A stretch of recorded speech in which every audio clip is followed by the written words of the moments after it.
my pleasure to introduce someone who probably does not need any introduction to our department, but Dr. Gholami, who has a great history with this department in our region. Dr. Gholami was an undergraduate at UC Davis, probably seems like a long time ago now, before she went on to medical school at Stanford, where she stayed to do her general surgery residency, punctuated by a year of research at Memorial Sloan Kettering as she was developing her interest in cancer, and then went to Memorial again, went back to New York to do her hepatobiliary and surgical oncology fellowship. Since being with us a little over 2 years now, just a little over 2 years now, she first started out sort of exploring basic science with her original research mentor from UC Davis, who she'd worked with over here on this campus, and has now pivoted to a really exciting project that's combined with some of our colleagues in bioengineering.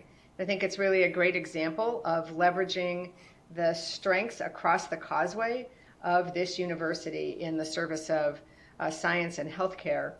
And particularly in this time of COVID, it's really been gratifying to see how much cross-campus collaboration there has been in terms of trying to help solve many of these problems.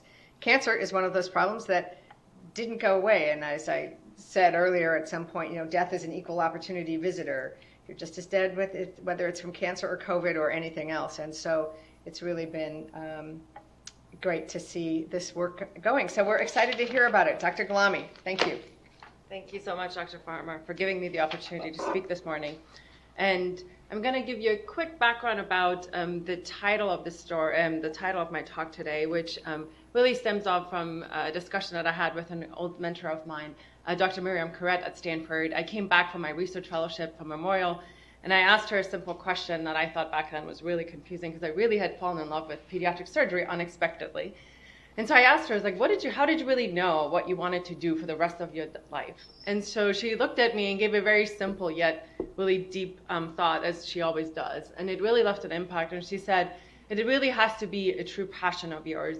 And it's not even about the patient population or the organ or what surgery you really want to do. It has to be something really is truly meaningful to you and that makes you want to get up every single day. As we know, this is not a challenging job in general. So if you really don't have the reason to be, it's going to be hard to keep continuing. So that's really how I ended up wanting to study this topic in particularly. With further ado, I don't have any disclosures.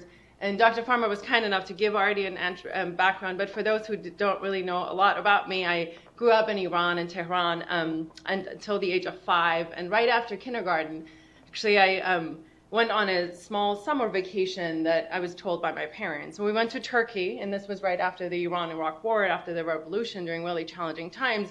And really that ended up not being really Turkey. We ended up fleeing to Germany with my mom and my brother alone. My dad was actually stuck in Turkey for about 6 months until he could also join us. During that time, it was even more challenging. My mom was diagnosed with breast cancer, which really, I think, started with my passion of where even cancer probably came at a very, very young age. I was 7 years old.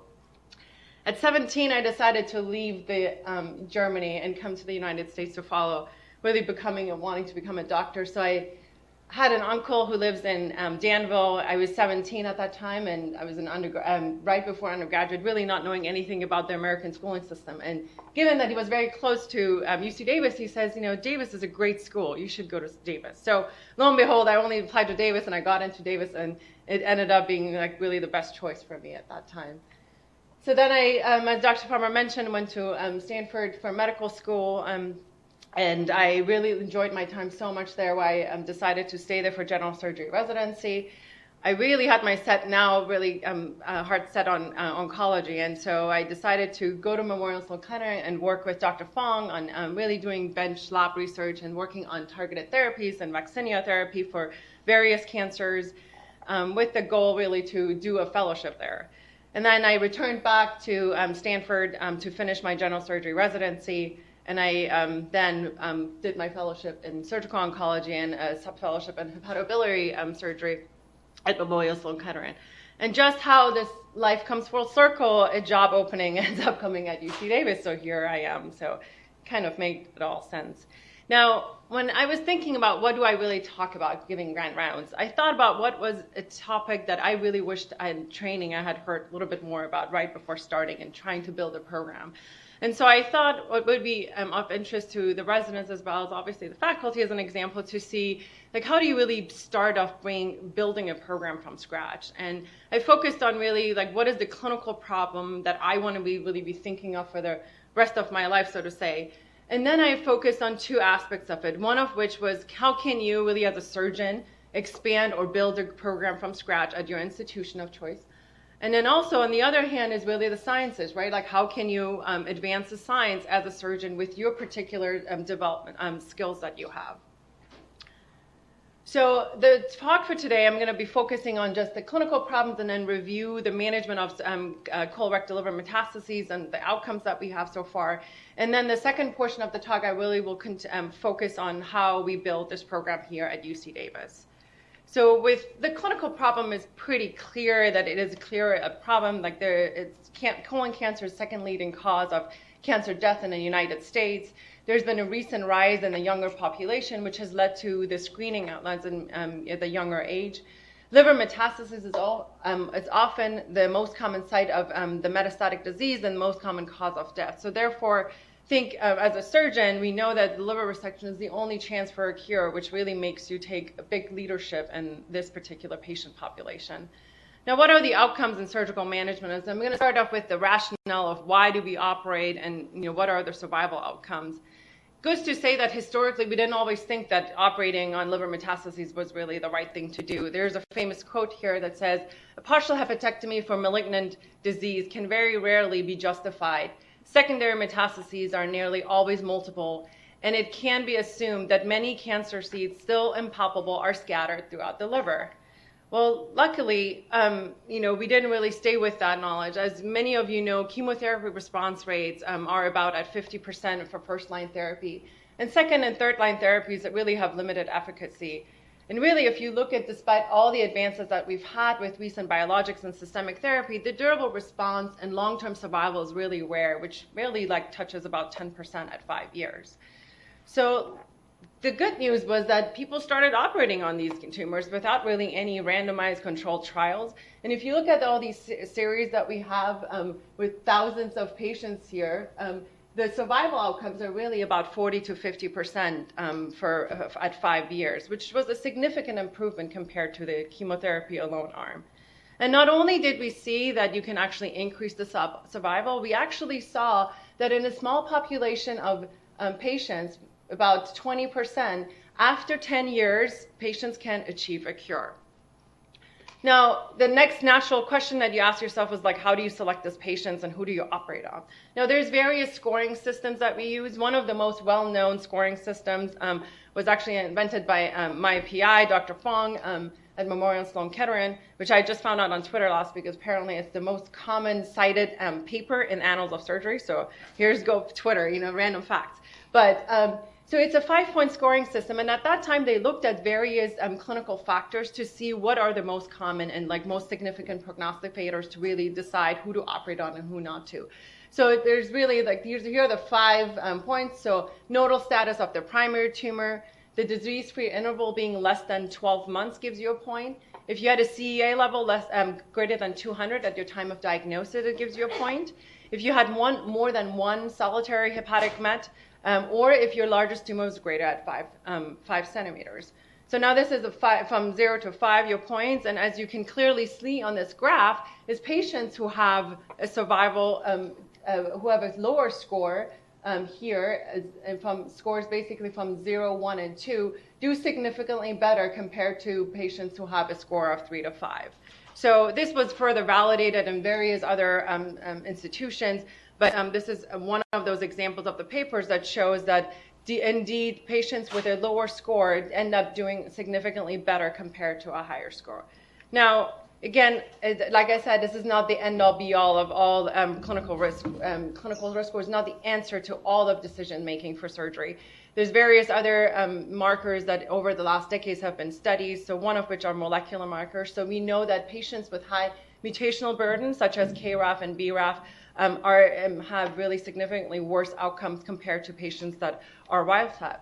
Moreover, we've also learned that location of the primary tumor is actually an important predictor for oncologic outcomes. So specifically, we know that patients with right-sided primary tumors do significantly worse compared to patients that have left-sided lesions. More so, it's not just a prognosticator, but also a predictor to chemotherapy response, and we actually select certain chemotherapy agents for patients with right-sided tumors. Now, more so, when I was actually at Memorial, there was a collaboration with Hopkins that I joined, and we looked at could we improve this clinical risk score by adding some of these new factors that we've learned. So specifically, we looked at extrahepatic disease as well as KRAS, and we computed that into a new clinical risk score, which we called the GAME score. And indeed, we showed that it has superior discriminatory capacity compared to the old school clinical risk score that was used for decades. Now, again, like I said, it's really just a guide. We don't really just make our decision making based on just a risk score. We really look at the whole picture and the entire biology. Now, I think the next question is, okay, so now you've selected your patients. How do you define resectability? And I would think of it really in two ways. One of which is I think of it like anatomically, and then the second variable is really is the patient biologically resectable. And I think for anatomically, for the residents here, it's obviously you have to make sure that you have an ability to achieve an R0 resection, which is defined as no tumor at the margin. More so, you have to make sure that you leave an adequate postoperative liver volume and function in the patients behind. So just as a reminder, this is a 20% liver volume is needed for patients with normal liver function, 30% for anyone who's had chemo-associated injury, and 40% for patients who have a history of hepatic fibrosis or cirrhosis. And lastly, you have to make sure that you have two functional contiguous segments with an intact portal and arterial inflow and outflow, as well as your biliary drainage. And then there's the biological component, which really looks at one specific point. You want to make sure that you're really limited extrahepatic disease, if any at all. And if there is any extrahepatic disease, you need to make sure that you are able to really target that with some other regional therapy, because otherwise it wouldn't make sense to leave any tumor behind. And then more so, you also have to make sure that the patients on chemotherapy really have very limited progression of their disease while they're on systemic therapy before you decide to take them to resection. So now what are the operative techniques? Like, how do you really approach it? Let's say you've decided the patient is resectable and you're now going to do an operation. So for the residents here, just a small definition and just reminders, the definitions of minor and major hepatectomy. So a major hepatectomy is any hepatectomy where you resect more than 3 segments, as shown here on the left. And then a minor hepatectomy is shown where you would resect anything less than 3 segments. But really, the reality of our job is much more complicated than just a minor and a major hepatectomy. As you see here on the right side, so there is, for example, in example A, there's a solitary tumor in segment 8. So you could do a right hepatectomy and really do a major operation, or you can decide to do a non-anatomic resection and just really wedge it out. Another example here is in D, for example, here you have a large central tumor. So you could decide to do a left trisegment section, or you can actually decide to do a central hepatectomy and really spare the liver. I would go to say that really the latter operations are honestly much more difficult than doing a simple major straightforward right and left hepatectomy.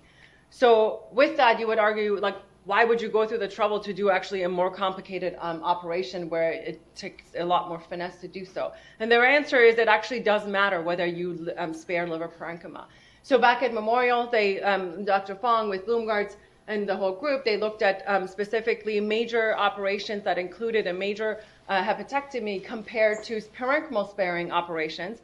And it was really, the answer was really clear. The patients who had parenchymal sparing resections had lower complication rates. And specifically, the major morbidity were lower, the postoperative liver failure, liver failure rates were lower, as well as the length of increased ICU stay was significantly lower. And then I would like to also argue, which was not part of the paper, is that really you have more increased salvage options at patients' recurrence when they occur. And we know that that is about 75% of the time. So it is not an uncommon problem. So the more liver you can spare, the better it is for the patient. Now, then when you're in the operating room, I always hear Dr. Blumgard's like literally voice in my head at every single time, still up to this day. And so it's really like for the residents, again, like really know your anatomy. So you think sometimes I might be crazy of checking something 1,500 times with the intraoperative ultrasound, and it may sound just so straightforward. Like, why don't you just like take it and take that stapler? But really the reality is we've learned that if you don't do a really careful dissection of your intrahepatic structures, you can take a bile duct on the wrong side, and that can cost the patients like their life. So this is an operation that clearly can cause death pretty easily if you don't know your way around. It goes without saying that minimizing blood loss is an important, really important factor. So again, transfusions and increased blood loss are associated with worse oncologic as well as obviously operative outcomes. And then Dr. Blumgard's like really big impact, not one of his many, was at the time when he came to Memorial Sloan Kettering, he really did a practice-changing time that is now obviously worldwide adopted, that we really use low central venous pressure while we're doing a liver resection. And this has really minimized the blood loss and minimize the hepatic flow that you get basically during your dissection. So now let's, how do I really think about this? So now that I've kind of conceptually talked about this, when I have a patient in the clinic, I really put them in one of three categories. So there's the straightforward resectable patient. So this is a patient who, let's say Dr. Gholami did a right hemicolectomy, and 2 years later they show up with like 1 or 2 solitary metastatic lesions. And I think, okay, straightforward, I can probably wedge this out, and that shouldn't be, but that's honestly rather rarely the case. More so, the patients really fall into the potentially resectable. And how do we define that? There's really a hard definition, but just for the simplicity of this talk, it's really patients with a high disease burden or patients where I need to really think of like, okay, how do I deal with their liver remnant, because there's not going to be enough functional liver remnant if I just go straight up with a surgical resection.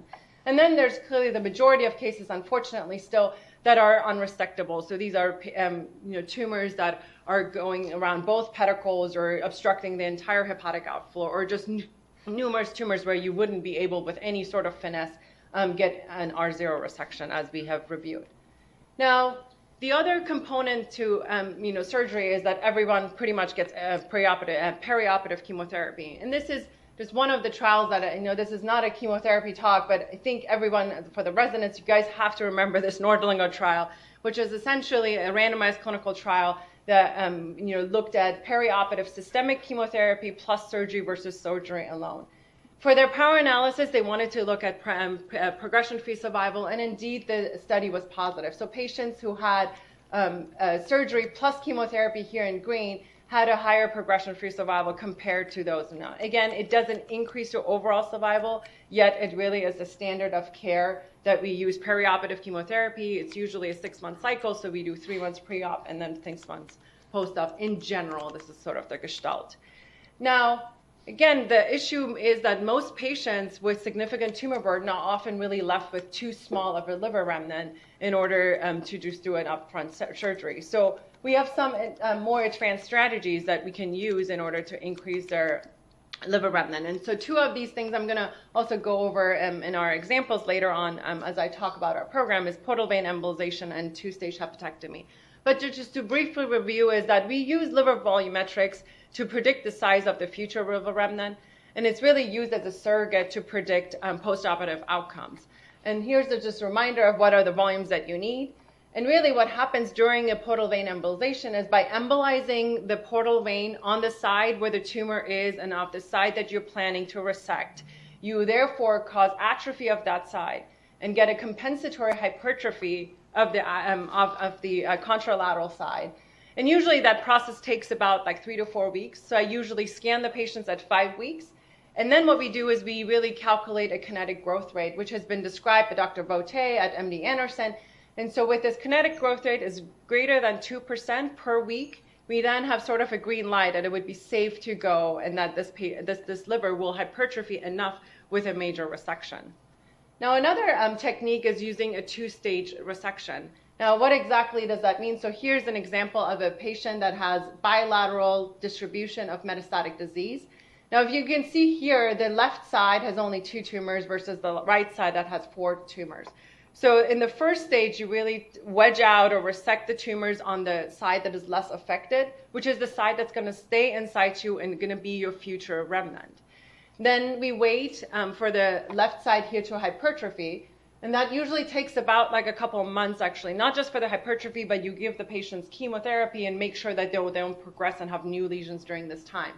And then you move forward with your second stage, which essentially means that now you take out the right-sided, you do a right hepatectomy, and now your left side, which has hypertrophy, stays in situ for the patient as the future liver remnant. Now, you would say that's a big deal to go through these two operations. Is this fairly morbid, and what are really the outcomes? And the answer is, honestly, in selected patients in the well-experienced hands, it actually does make sense to do these two-stage resections. So here's a systematic review of 10 studies, including about 500 patients.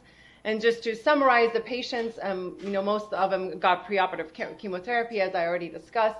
About 76% of them had a portal vein embolization with their two-stage resection to help with a degree of hypertrophy.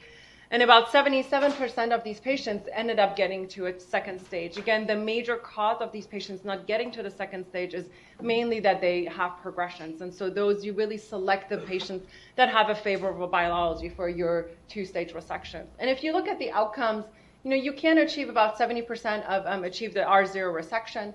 And the median survival is significantly higher and almost like more than double if you look at patients who ended up finalizing and completing their two-stage resections compared to those who did not complete their two-stage resections.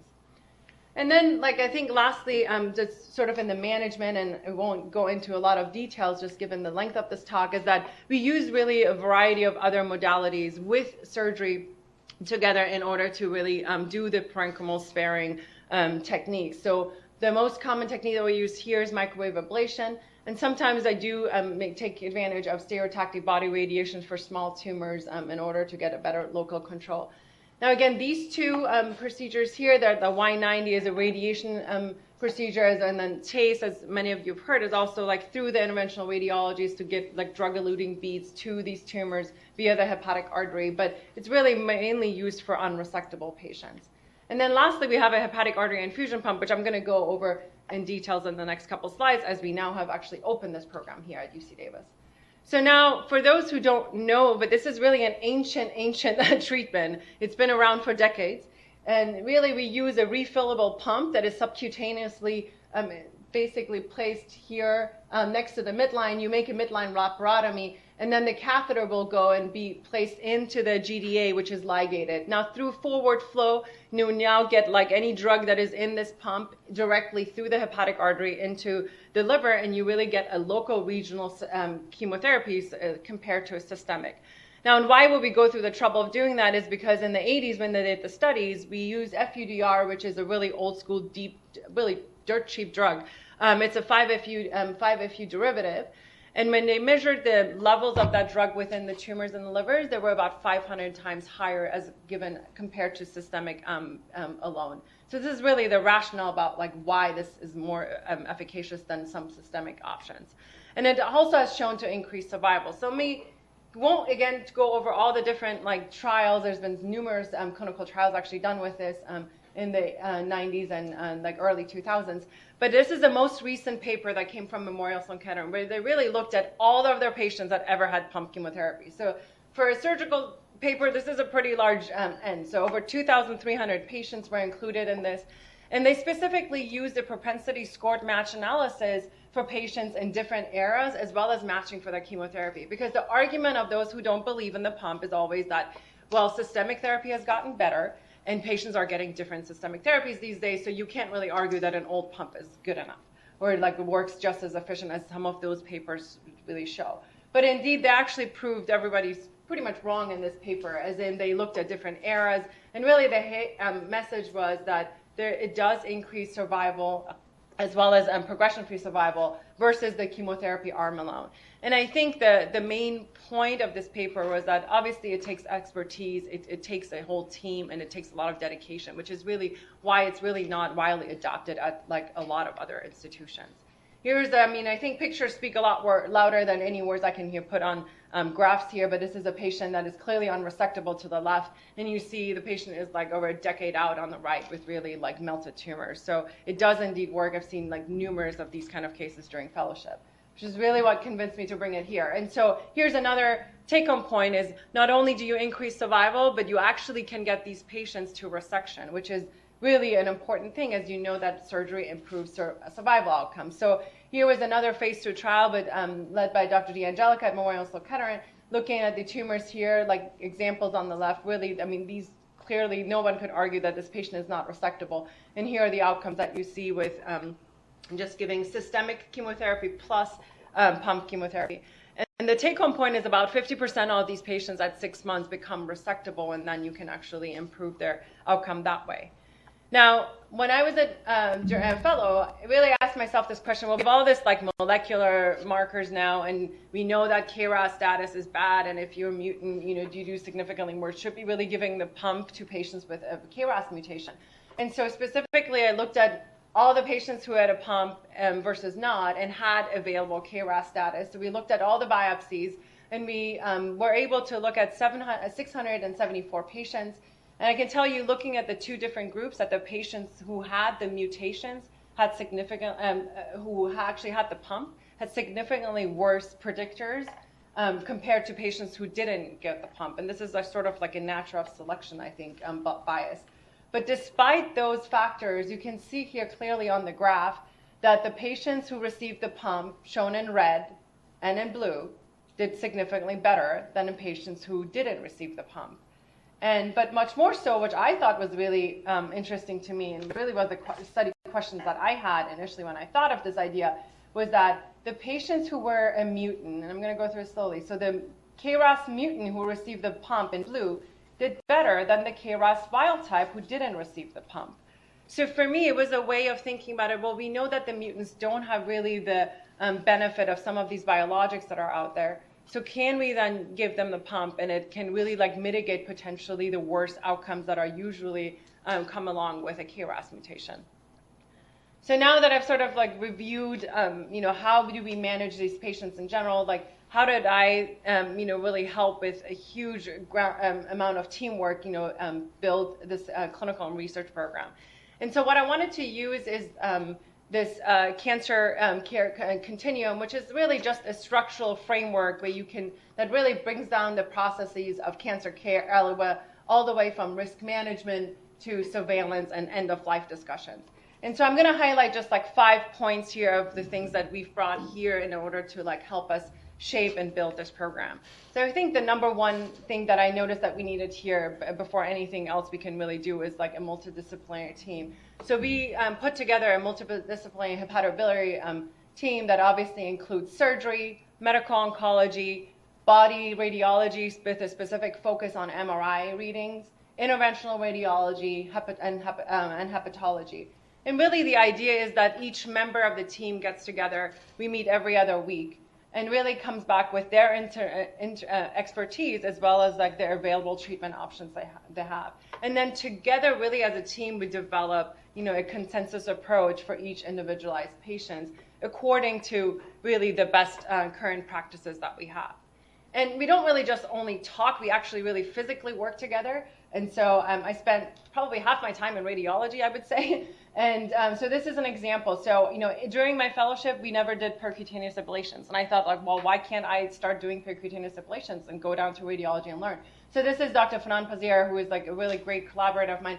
And, here's me and him together, in CT. And we really, I learned from him of, how would he approach this under CT guidance. And then vice versa, he actually comes to the operating room, the residents know, quite frequently, and really watches me or, helps me with, certain kinds of laparoscopic techniques in terms of. And I think bringing that experience then back to the tumor board, when we look at a new image, we decide okay, well, I think this would make more sense. So we both actually have now similar experiences looking at it from different angles. And I would say a team, obviously anesthesia doesn't come to our tumor board, but there would be no liver surgery program if you didn't include anesthesia in it. And so at the very beginning of one of my very first liver resections, I noticed that the knowledge was kind of different, right? Depending on who was your anesthesiologist and who was your CRNA and who was your resident. It really oh, don't give any volume and please don't do this. I almost had a couple heart attacks at the first couple resections. But then luckily, things got better. I met Dr. Rob Fisher, who is really an incredible anesthesiologist with, he has had a lot of experience with liver resections. And so him and I got together and I said, how can we really build this program? Let's think of guidelines. Let's come up with really like protocols for these, for the staff members who are just not familiar with this operation. And so what we did, we give grant rounds in January of last year. And then we put like this guide together, which really is like a step-by-step with like a background and what do you do preoperative, what do you do during the operations, and it's all like little tips and tricks of what he does. And so, so that's actually on the EMR and on the anesthesia residence website. And then also we've created an ARAS pathway. Again, like we wanted to make sure that we all follow standard procedures. So we have specific protocols preoperatively, what we do, not everybody's gonna get typed and crossed. So we try to do things like a little bit more in a standard fashion. And also we have now an operative, we have a standard order set and an ARAS pathway that the residents use when they're on service. Now, I'm gonna take you through a couple examples of these cases, and I think for that I have to play the video here. Let me see, make sure. So that you see really the complexity of the cases that we really here do. So we really have come a long way. So this is a patient, a 55-year-old gentleman who presented with a sigmoid mass and also had 13 lesions. Not to any surprise, he was told that he's not resectable. And if you look specifically here at this MRI, so every black dot, just to orient yourself, MRIs are not very straightforward to read sometimes, black dots equal Met. So this is the cyst, but everything else here, all these little things are actually like metastatic lesions. So he presented after 6 cycles of chemotherapy. And what I really like using really the parenchymal sparing approach, like anything that was central and about like less than a centimeter, I usually choose to ablate. And so here's an example of a microwave ablation that we do intraoperatively. So here you see the probe of the microwave going here. So it's really close to the pedicle. So really the only other option would have been a major hepatectomy, which definitely was not indicated for this patient. And so we basically plan the ablation zone with exactly the margin that we want preoperatively. And the really nice thing about this tool is that you can see actually the ablation zone after and see what kind of effect you had. It literally physically gives a pop, and that's sort of like the highlight. That pop is very satisfying. That, anyways, it's probably not for some of you guys, but believe me, it is actually when you get it, because then you actually have some verification that it's actually working. And then we move on to the sort of the surgical, real surgeries here. So I did then multiple wedge resections, and again, like we said, non-atomic resections in order to make this patient. And so actually the patient is 1.5 years out and has no evidence of any disease. So I would argue that, they definitely was resectable and treatable.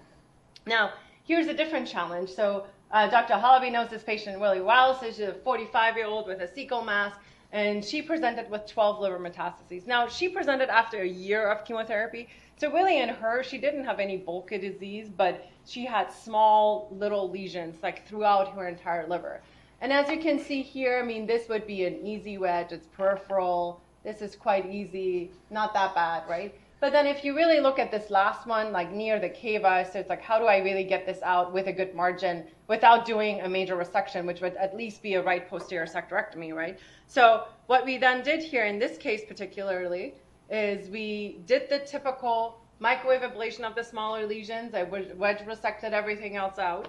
And then I actually placed a fiducial at that 1 4-millimeter lesion near the cava because I thought it would actually be much more efficient for this patient in order to get for future SBRT. So then we do it all in one step. So then Dr. Gholami did this right hemicolectomy, and he's always like the closure team, which is also the really best part about going first when you do these cases combined. And then after a couple of months, after a couple of recovery months, the patient then we did an SBRT, really a radiation dose to that area that was only 4 millimeters right next to the cava. And I would argue that this patient had actually like a much better outcome than doing a major resection that would have put her probably at increased morbidity and risk overall. And then lastly, I thought this is another good case for the residents specifically. So here's a case of a portal vein embolization. So this patient needed a right hepatectomy. I've outlined here the left lobe, which is pretty small for this patient. And so when you did the calculations, I came up about 23%. There's the middle hepatic vein is really like what I use as my landmark. Then, so therefore, the patient had a right portal vein embolization.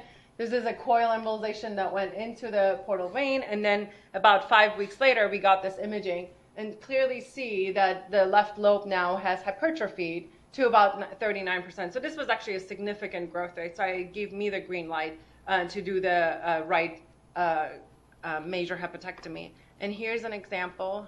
I get really excited about liver hypertrophy. Many of you may not, but look, this is only the left lobe, about a year out on a postoperative MRI. So I think it's quite phenomenal to see this happen, and there is no tumor. So I guess that's the best news of all. So then furthermore, I think when you do spend a lot of time with each other, you come up with new research ideas and like things and how to improve it. So I remember one day we're sitting in radiology and I had the typical MRI looking at like, I don't know, like a dozen of mets, and I was getting a headache, and I said, really, you guys are telling me like this is a met, but maybe this is not. Like, how can I really detect that? Like, am I really convinced? Do I need to really ablate 15 lesions or 14 lesions? And how do we really know? Like, the reality is we don't actually really know. So what we standard really use is an EOVIS. So EOVIS is a contrast that is excreted through the biliary duct. So everything that is bright here is liver tissue and parenchyma. Obviously, the mets are going to come from the colon, and they're going to be like black dots, right? But at the same time, as you see, the vessels are also black. So what is an end-on vessel versus what is like a 3 millimeter met is really hard to identify. So then these 2 brilliant people said, well, why don't we just give a second contrast? And I was like, well, I don't know. Why don't we? I mean, why don't you guys do this before? I mean, I'm not like a radiologist, but so this is where the idea came up. We actually wrote an IRB protocol. We now consent the patients and actually get 2 contrasts at the same time. We have not had any adverse effects, despite everyone else's concern. And here you can see, like, so none of these other small little dots were actually not mets, right? So now with the second contrast, all the vessels are filled, and you see that this indeed was a lesion that really, honestly, here, it's right between the 2 pedicles. It's really hard to see it without a real arrow pointer. But, I would have probably honestly missed this, to say. So I do think our detection rates has gotten just more precise. Here's another example of, multiple other lesions that could be smaller cysts here throughout. And indeed, you see that this is really your only real met. And so we now have had over 30 patients, I think, on this protocol. And we're blinding now the radiology staff to it to really look at 2 different images without knowing and writing this up. So I think there's exciting news when you just sit together and talk about problems. And so one of other things, obviously, that I would need to talk about here is, how we started our hepatic artery infusion pump. So it's been a long, long process. But shortly after I arrived here in March, I went back to my presentations. I presented in March, and then with time, we actually got it quickly approved through the pharmacy committee because they were familiar with FUDR, and they're like, oh, it's old and it's fine, it's not going to be a problem. Then we started inside training with medical oncology, pharmacy, OR staff, and everyone else. And then we really thought we had the green light and we could go like literally that summer. And then we stopped because, unfortunately, Codman, which is the pump that we use, the company stopped producing the pump. So we had to think of alternatives. And so, of course, Memorial Sloan Kettering being like the pump mecca, they came up with a new pump that they were using, which is actually a pain pump, the Medtronic pump that they used. And so we followed sort of their lead. And we redid everything, again, here with a new protocol, with a new pump. And then thanks to really, again, also a lot of help with Dr. Ali here to get the business plan through the OR committee, and we finalized our order sets. I selected a phenomenal nurse, Deborah Small here, who is an infusion nurse. She has over 20 years of experience and is just so excited about this project and actually applied for this. I mean, I didn't really think somebody was as excited as I can be about the pump, but she really indeed is. She's sometimes pushing actually people around more to get this program done than I am, and it's just so exciting to see that. And regardless, we went to Memorial Sloan Kettering to work with Dr. Kemeny's team and the expertise, and really got an incredible experience for 3 days to learn all these nuances and how do you really talk to the patients, what do you really see, things that I actually didn't even see during my training on the medical oncology side of things. And so I'm really excited to say that we're actually open. So this was a newsletter that just came out from the Cancer Center. And as of March, we open. So if you know anybody please, marketing, we need help. So Dr. May Cho has been an incredible lead here as the leading oncologist, and she trained at City of Hope, who is really helping me with all these efforts. And obviously Deborah Small, I wouldn't be able to do this without an expert nurse. So all these patients will really be treated in the infusion center by just one person specifically until we actually get a bigger program. And then lastly, I think I'm just going to wrap up with some of the research things that Dr. Farmer alluded to a little bit, is that one of which is like my biggest, at the beginning when I came here, it wasn't really that I didn't want to do bench work, but I really was focused, and my passion is really clinical trials, and I felt like I had to really stay honest with myself and do what I really in my heart wanted to do. And so I started going to SWOG meetings. And, you know, as a surgeon, I just kept knocking on everybody's doors and saying, I want to run a clinical trial. And, you know, it got like a little bit of eyes rolling and, oh, you know, surgeons don't really run clinical trials. And what do you really mean by this? But the reality is, I said, you know, I do these heroic actions and all this finesse with these surgeries. And the reality is 75 of these patients come back. And it's really disheartening after you did all this work, like a year later, see that the patient now has a new MET. And so furthermore, we know that with all these molecular markers, like these patients are actually not doing that well when they have multiple mutations or a high disease burden. So can't there be some better way of just giving FOLFOX? The reality is really systemic therapy hasn't really changed all that much for colorectal cancer. And so from that aspect then, you know, we also know from other cancers that if you have a neoadjuvant approach and a platform where you have the tissue and you give like a drug or agent like prior to your surgery, you could really study this in various ways and maybe come up for potentially better combinations and different treatment therapies. So I went up to Axel Grothe, who is like one of the most renowned GI oncologists. I'm very lucky to have met this man. I went up to him and I said, like, what do you think about this? Like, can we work together? And I just kept calling him and I said, I really have a concept. I really want to look at a platform in which we try just new neoadjuvant agents and then look at the tissue. And we need to figure out what's going on. It can't be FOLFOX for like the rest of our lives. And he actually, like, being part of the steering committee, it helps that he's really high up. And he's like, well, yeah, this makes actually a lot of sense. We've been talking about this at the GI steering committee forever, just nobody has done it. And so then the goal really of this is ultimately, once you study the mechanisms, can you come up with a better treatment strategy? And so we did. So a year later now, this was, here's the concept. And so I've presented this at the GI committee, and we're actually moving forward and have Bayer's support for this particular pilot study. So we take resectable patients with liver-limited disease, and we basically, before surgery, everyone gets their imaging and a biopsy per standard. Everyone gets their FOLFOX, 6 cycles, standard. So again, you can't really change a lot of standard of care. So, but then this is the new aspect of it. So everybody gets a research biopsy where we take new tissue and collect samples and serums, et cetera. And then we basically give everyone regorafenib and nivo. Now, this combination came because there was a phase 2 trial in Asia that just was published.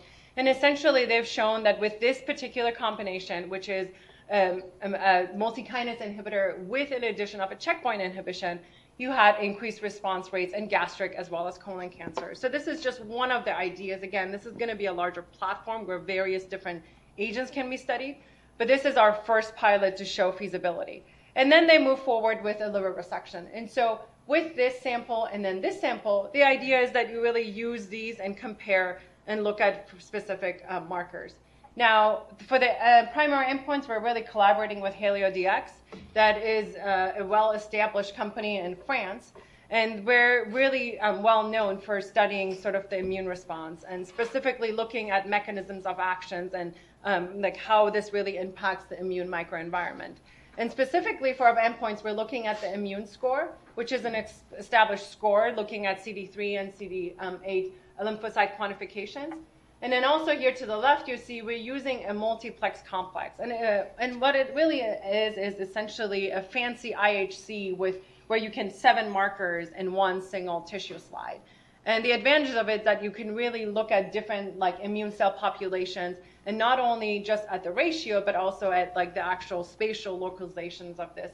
And hopefully, you know, really get some information with regards to different drugs having different impact on the immune environment, and then find better combinations. So at the same time, when all of this was going on, again, going to meetings helped. So I was at ASCO GI, and I was sitting there, and we were talking about this trial. And then I ran into Ryan Fields, who is a chief surgeon at WashU. And so he was an ex-memorial fellow, and we were just literally like sitting at a dinner, and I said, well, here's this SWOG trial that I'm looking at, but it would be really cool if we actually had a platform where we could actually study these tissues and looking at this in the lab. And he's like, well, do you know about Stephen George? And I said, no, I don't know Stephen George. So who is Stephen George? So like Dr. Farmer really always has told me, there is like really amazing expertise here. They're just like in little like nuts and crickets, and you just have to find them. So incredible scientist who really has this has led the efforts of leading this platform and really this like chip that he's invented with his lab. So here's an example of so that you can see physically what this looks like. It's really the size of a quarter. This is sort of the schematic configuration of like what you see here. And here's another like one of those. I mean, they're made like multiple chips, but this is one of them where you really see that the vascular network is made in that central chamber. And on the outside periphery, you have the tumors that are loaded on either side. So you can put tumor here and a negative control on the other side. And then you can look at different behaviors. And I think the benefit of such a system is that it is a rapidly expanding technology and really relies on these like tiny, small little vessels. And more so, we've really learned that you can really precisely control cellular and physiological and biological responses within the environment. And really, this model isn't that new. So conceptually, this model has existed. And they've looked at different cancer biologies, such as angiogenesis or, the metastatic cascade. But really, the new idea from what I'm specifically working with is that I wanted to, again, combining this with the SWOG efforts, is to look at the immune system. And specifically, I wanted to create an autologous system where you can really look at the cancer immune cells and the interaction between the stroma and the tumor and the patient's immune cells specifically in a system that is ex vivo and can be manipulated, so to say. So here's a video of how this looks really under the microscope. We essentially create a vascular network first with like fine little capillaries that really will, after time, so these are endothelial cells that are placed and they take some time to form. So this is a network after 21 days after perfusion, and you see these fluorescent beads that could represent cells. This is just a schematic of it. And the dynamic flow of these like little cells like essentially going through the capillaries that can be studied. And here's essentially what we do in the lab.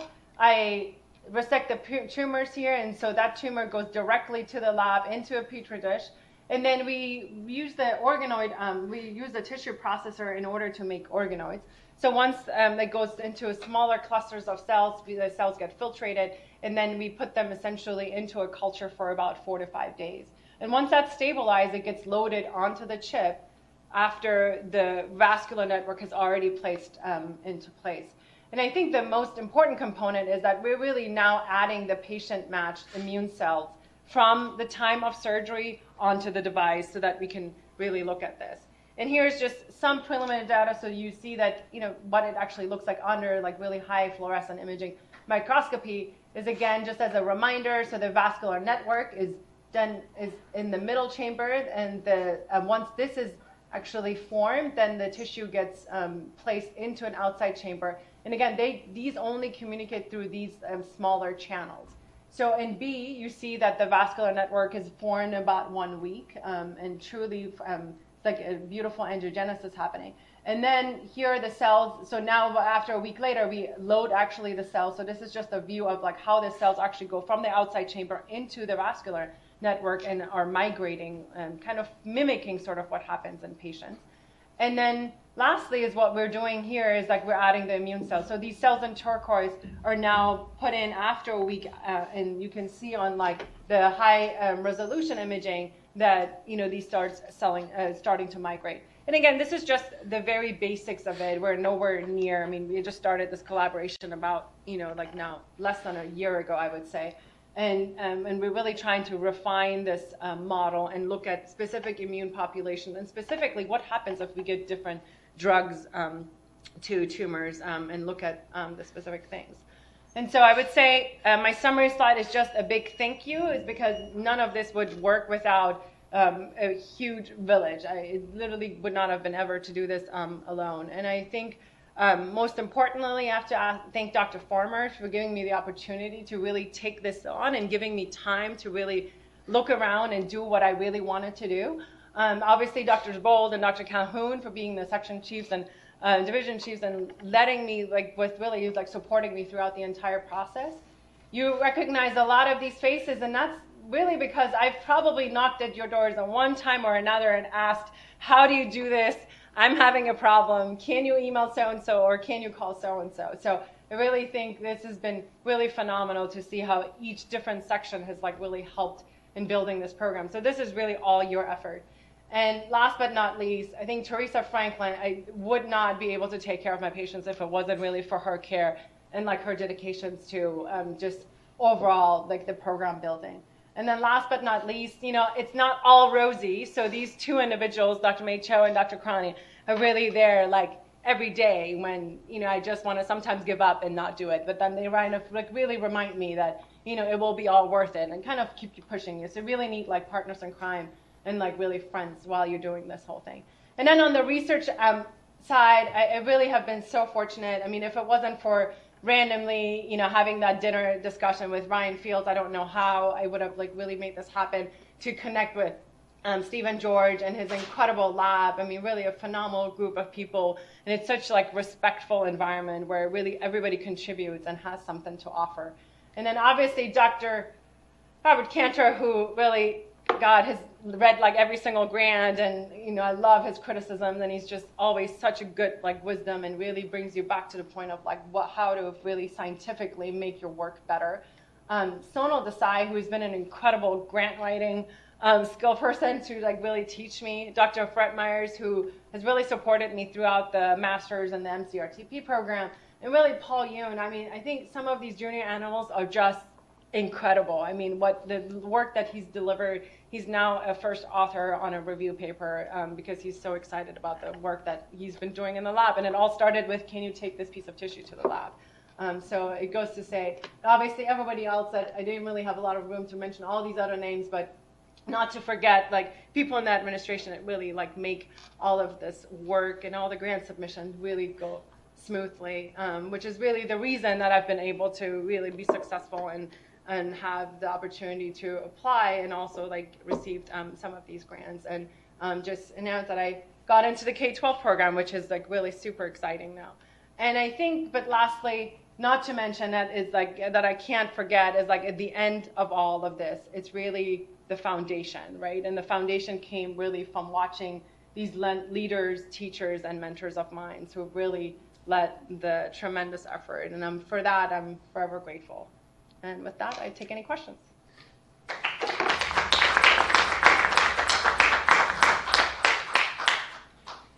So, Dr. Gholami, that was great. And as I often tell people in my lab, people who've heard me say this in the lab, science is about 50% imagination and 50% communication. There's lots of, great stuff that's going on, but if you can't sort of get the message out and get other people excited about partnering with you, it's hard to make it work. And so I won't tell all the backstory, but the many times, so this also looks like this incredibly polished, organized plan, right? She just came here and did this, and now she's doing this great stuff, and she got these awards, and it's so easy. But, behind that are all the times where, this person, isn't what I thought, and this isn't what I wanted to do, but I know this is what you want me to do, and that you can't give up, I think, is really the message. And I think you are a great example of it takes time. And I just met yesterday with another junior faculty person who said, I'm a little lost, and I don't know quite how to, how did you get there? And I said, it's okay. Give yourself some time to find what you care about, because I do think that passion is what makes all the difference. So congratulations on making it look like such a smooth, organized path. Yeah, wasn't that smooth? It was a little rocky in with it, but it was good. But I think that's really important. So I have a question, as you were telling toward the very end. What about putting immune cells in your pump? So an infusion, not just of chemotherapeutic agents, but of some of the immunotherapy agents and stuff. Yeah, so actually about a year and a half ago when I thought we had the pump going, that was the idea too. Why can't we use a different targeted therapy that, or even not just immune cells, but even like targeted agents, right, that go and now, based on a binding affinity on like a specific mutations, can go to that in order to like decrease the system. So I think it's something that we will get there. But I think first we have to really prove what immune targets and what would you really actually use. That has not really defined. There is some work at Memorial Sloan Kettering again that are using like different combinations with the pump, but it's not been published. So what they're doing, but I think that's where the field is going. Like people are looking into different agents. I mean, FUDR is really old, so why couldn't you make it better with something more targeted or immune activating? I had to laugh. The secret of how you get that through the pharmacy and therapeutics committees, it's cheap, right? Everybody's they don't think they were thinking about the expense of all the other part of it. And all the times people said, "Oh, you can't take nurses to Memorial to learn things." I'm like, that's ridiculous. Yeah. Dr. Gholami, great presentation. I have a question. So, are there any studies comparing the survival, like cancer, like with colon cancer with liver metastases in the United States versus other parts of the world where there's more centralized healthcare? And, what about like centers of excellence here? Because not every academic or major center has all this collaboration that you showed. So it would be nice to see if there is like a move towards like, like we have rectal cancer centers of excellence. If there are centers of excellence for that specifically. That's a good point, actually, you bring up, because I asked, actually, Adam Yope, he was like on the last slide, I said, we have this rectal cancer excellence, like, why can't we do this for colon cancer? So, I mean, there is like some talk, it doesn't exist. I mean, I think it's something that, the Board of Surgery is like thinking about, and the leaders are now pushing more forward. But I don't know of any, honestly, particular studies that show the differences between Asia and here that I've looked at, like really centralized care. But I think it goes without saying that if you have a group and a center of excellence, your outcomes are going to be better. I mean, a lot of these, good results are from places where they have expertise and they have the entire team with several, people like being on board and not, at low volume centers. So I would think that's like the future, but, we don't have that. It doesn't exist yet. So it doesn't mean that it can't, right? So that was just terrific. I think if I could make 3 comments on, first of all, the structure of the slides was beautiful. The background, the layout, the way they fit, the amount of work you put into the graphics was spectacular. That was really well done. Congratulations on that. 2, the concept of finding your passion and following that, and that's the lead thing. I could not agree more. I don't care if you're into, great toe fungus. If you want to make a career out of it, you can make a career out of it. It's finding what you want and really chasing that down. It takes work, like Dr. Farmer was talking about, but I think that's the whole key to it. And third, your comments about sort of going to surgical societies or medical societies repeatedly, and over again for making the contact and seeing what other people are doing and getting that background. To me, that's a really key part of academic medicine. And if you miss out on that part of it, you're going to miss a lot of opportunities.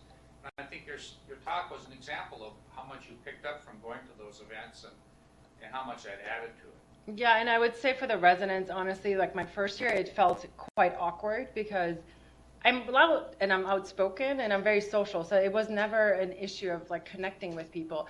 But I would definitely get comments where it's like, oh, what are you doing here at this medical society? Or you're at this SWOC meeting and like, who are you? And so you get those comments. I mean, it was constant my first year.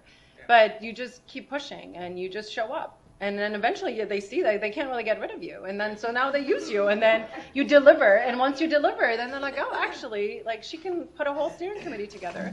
So I think, and then people really recognize you. And that's really the next step. I mean, I think I wouldn't be able to do this trial. It was my idea, but I wouldn't be able to do it if it wasn't for Axel Grothy to actually say, got to listen to her. This is actually important. Because my first trial failed at SWOG. I mean, there were a lot of failures that I didn't put on these like fancy slides.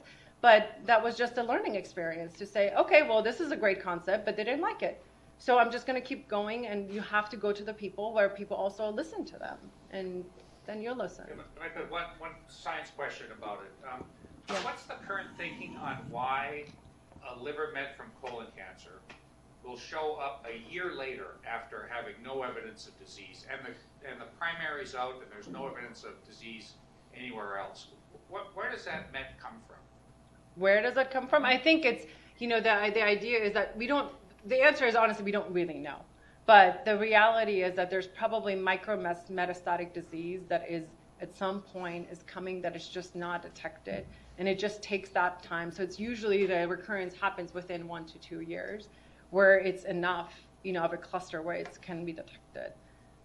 But the reality is that it's like colon cancer is such a heterogeneous also disease where, what we used to think that, everybody recurs at 2 years. I mean, I have patients that, don't recur in 5 years and then all of a sudden they come up with something. So I think there's also a lot of unknown. It doesn't fit with the doubling rate. I mean, No. So it's not that, it's something else. Yeah, and I think the reality is there's so many different factors, right? There is the immune response, there's different markers, and really, and a lot of times when you look at these studies, everyone is sort of clustered in a group, and that's why you don't really get an answer, right? It's very easy to have a negative trial, because unless you really stratify and look at different subgroups, and then you end up not having enough patients, you won't really understand the biology, which I think really this platform would be good to finally actually look at what is actually happening in the tissue. And I'm sure if Dr. Cantor was here, he would talk more about the sort of the host response and that potentially being harboring in the immune system before it even gets to the liver maybe, and how that is sort of kept under control until something else happens. Right. It's an interesting, because you have young people, it's so heterogeneous, and people who are cured just with their colon resection and never 30 years have another test. So it's an interesting disease for sure. From my limited experience, some of the colorectal liver mets that we've seen like a year or 2 or 3 years after the initial resection, you notice that they have their IMA pedicle, it's bulky and it's still there. And it wasn't a good lymphadenectomy to start with. So yes, they ended up with 12 lymph nodes, but they're 12 pericolonic lymph nodes. They didn't get to the root of the vessel, so they didn't do a good lymphadenectomy to start with. So that could be one of the factors. Yeah. It's interesting. I will take just one tiny exception to the comment about the sort of ancient nature of the original immunotherapies. Be careful. Yeah. All right, a couple of questions from the audio chat. Dr. Brown, Ian Brown asks, a wonderful talk and extremely exciting research. Congratulations. I was wondering, with the processing of tumor for analysis, is there any concern about having phonetic change in the activation level of any infiltrating immune cells like lymphocytes? If so, does it even matter, or is the presence of immune cells informative by itself? Yeah, it's a great question, Ian. It's actually something that we're just studying. So when you're adding immune cells, you don't really know what are the immune cells within the tumor itself that just gets processed and gets delivered onto the chip itself versus what is actually the peripheral immune cells that you're adding onto the device. And what we're really right now doing is, before doing any of the fancy experiments, is just cross-comparing. So the current study right now in the lab before we got shut down was to look at immediately just tumor without processing it. And then the tumor, once it's actually on the device, because we don't know what's changing in the device and what's pre and post. Are lymphocytes getting activated during this process again? There's probably things that we don't quite understand as it's just so new, but it's something that has to be studied before we can actually take it to the level of studying the chip on patients on trials, for example. You really have to actually validate the model itself and show that it's robust enough before. So it's a great question. Dr. Kia. I enjoyed your talk. Extremely fascinating. My question for you was, one of the individuals that I heard talk regarding liver metastasis was the ALPS procedure. Uh-huh. I don't know what's your opinion about that. I mean, I kind of listened to his talk. It was quite fascinating. I think it started in Germany and brought it to Canada. It was the first that it was. So I'm curious what's your opinion on that. Yeah, so it's a good question. So the question was about the ALPS procedure, which is a liver partitioning. So it's essentially doing a 2-stage hepatectomy, simply to say, in one stage, but the patient goes back to the operating room within a couple of days. So the reality of that procedure is that I think the morbidities, if you look at across the data, like I think the Europeans are very good and their data doesn't really honestly compare to ours. And we just wrote a recent review, and not reviewing, so there's 5 major centers when I was a fellow at Memorial, and we are just publishing it. And the reality is that the feasibility of it kind of changes depending on like your expertise. And so the morbidity of ALPS is probably a little higher. But I think much more so important is that for the ALPS, you don't have that biological selection of the patients, right? Like everybody gets the full operation immediately, right? And so if you have the 2 stages, you really select the patients that really probably shouldn't have gone through this entire big operation and 2-stage resection. And so I think having that biological selection with the chemotherapy in between just makes biologically and oncologically more sense. So that's why I think in the United States, we haven't really adopted the ALPS procedure more so. But people in Europe still do it, and they have good outcomes. So I think it just really depends where you trained and, again, where is the center of excellence to do so. Another question. Okay, Dr. Andrew Lee comments, that was a great talk. What about the neuro part of neurovascular invasion, and is there any interest in modeling peripheral neurometastasis? It's a great question. We have not added neurons. I think there's so many things that you can add. Even the system that they have in the lab right now, it's using not the vasculature from the patient itself. So really what we're doing as a step is actually using the patient's like endothelial cells and the patient's stroma. So I think at some point, if we get really fancy enough, we should definitely think about if we're particularly interested in the neurovascular invasion.